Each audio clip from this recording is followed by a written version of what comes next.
বলতে পারলে তিনবার ঠিক হবার শনিবার আর মার্গুলো তো ছিল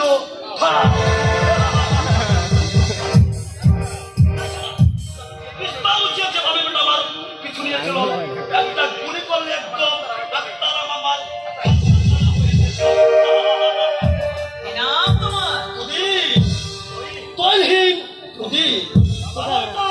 শক্তির অসমত আছে জানা ছেলে নাম রেখেছে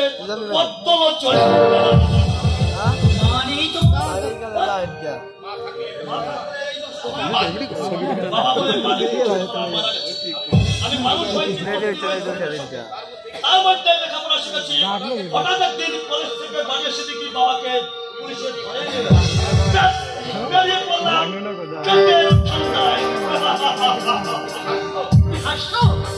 তোমার লজ্জা করছে না? চেহারা দেখে তো মনে হচ্ছে ভদ্রঘরের ছেলে, কলেজেও পড়েছো বলছো, লোকের মধ্যে চিন্তায় করতে বিয়েতে তোমার এতটুকু মানছে না?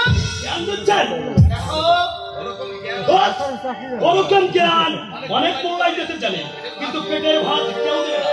3 দিন সেই বস্তির ঘরে উপবাস করেছিলাম, কেউ ডেকে একটি কথা জিজ্ঞাসা করেনি। পথে বেরিয়েছি, মানুষের কাছে ভিক্ষা চেয়েছি, কেউ তারা ছুরি গেছে অবকাল হাসি, কিন্তু কেউ আমাকে বিশ্বাস করেনি। আমার বয়স কম হলেও এই সমাজটাকে আপনার চাইতে আমি বেশি চিনি। ভিক্ষা চাইলে কেউ আপনাকে 1 পয়সা দেবে না।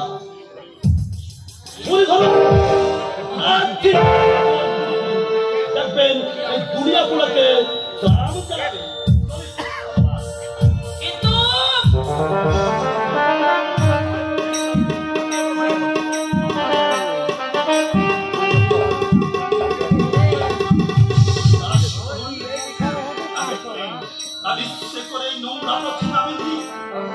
মাঝে মাঝে মারে দিলে ভিত্তার কাতে কে যেন অন্তরের অন্তঃস্থল থেকে পড়ে উঠে, কিন্তু কোথায় সেই আমি জানি না, আমি জানি না।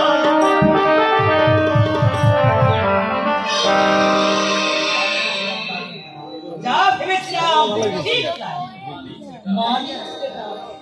কিন্তু ওর মুখটা যেন আমার খুবই পরিচিত মনে ওই মুখ যেন আমার কত চেনা, ওই মুখ যেন কত চেনা।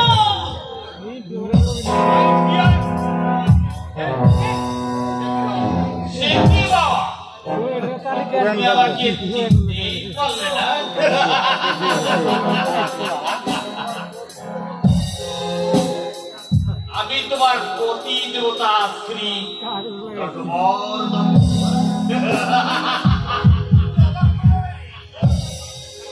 তুমি যাবে তো অবাক করলে ভাই। আমার নাম বিজলি, অনুরাধাকে আমি চিনি না।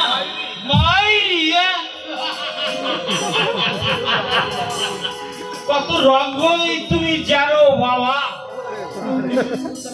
কখনো তুমি ভারতের শহীদ সুলতানা রাজিয়া, কখনো তুমি সংগ্রাম প্রতিনিধি জাহানা, কখনো মীরাবাই, কখনো বিজলি, তারা।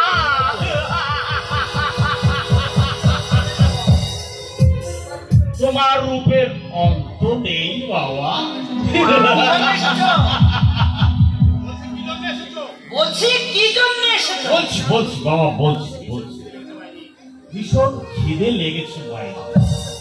সন্দেশ থাকলে কিছু দাও। নেই, আর থাকলেও দিতাম না। কি বলছো ভাই? মেজাজটার সময় একেবারে খাট্টা হয়ে যাচ্ছে। 3 বছর আমি জেল থেকে বেরোলাম, ভাবলাম প্রিয়জনের সান্নিধ্যে গিয়ে মনটা একটু চাগা করে নেব। আমি তোমার প্রিয়জন নই। আজ দাও। বাট একদিন তো ছিলে, একদিন তোমার হাতে হাত রেখে বলেছিলাম, যদি হৃদয় তব তদিদং হৃদয়ং মম। সেটা আমার দুর্ভাগ্য। মাইরি অনুরাধা,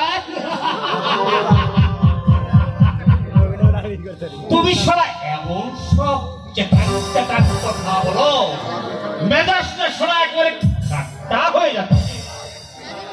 আহ সারা দিনটা আর সইতে আরাম করে বসা যাক। না, বসবে না, ওখানে তুমি বসবে না। তোমার এই দাবি আসরটা বুঝি অপবিত্র হয়ে যাবে? সতী সাবিত্রী, সেটা করে না গেলে আমি কিন্তু পুলিশকে খবর দিতে বাধ্য হব।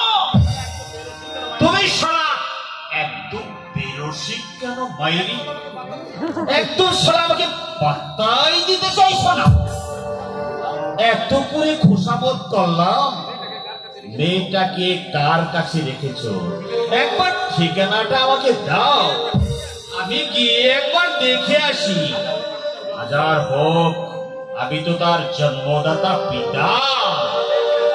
তুমি যাবে কিনা আমি জানতে চাই। অনেক তুমি জানিয়েছো মা, আমি আর সহ্য করতে পারছি না।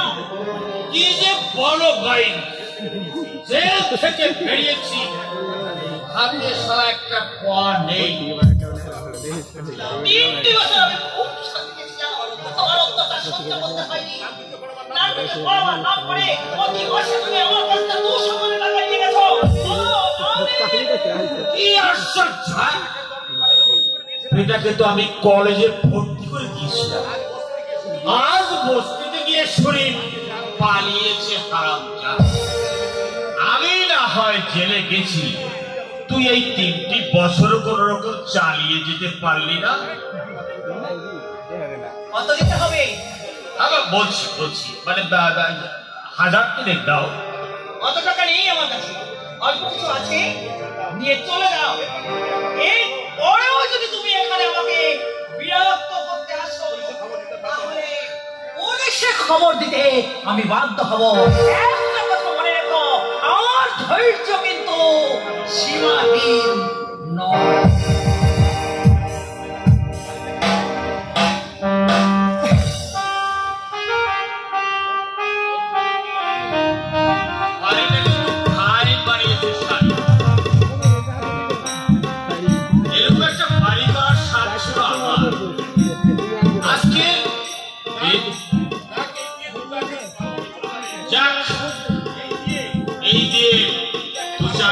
ভালোভাবে চলা যাবে। শালীর ভাই দেবা, আমি সব আদালতের ছেলে ডাটাদত্ত আমার ভাই রাস্তা শিয়ালপুর পর্যন্ত বাদ দিয়েছে, আর তুই কিনা শালী রোয়াব দেখাচ্ছিস।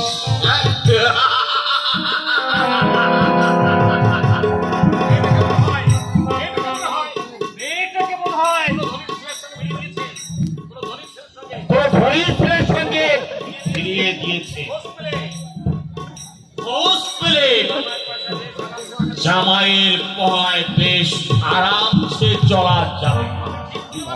আমি ঠিক খুঁজে বের করব, তারপরে জামাইয়ের শাশুড়ির পয়সায়